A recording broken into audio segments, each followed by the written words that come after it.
alternative scenario where the electrons were hypothetically positively charged, and I asked you what you saw in your mind's eye.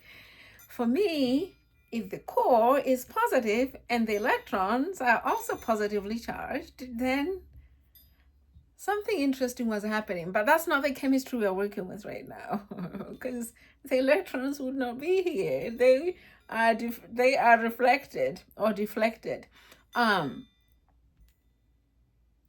Electrons are negatively charged, so everything comes together. They're here. How together it comes together is a lesson for another time. I'm just trying to help us build this conceptually. Now that you have that information in mind, would these two folks come together at a party?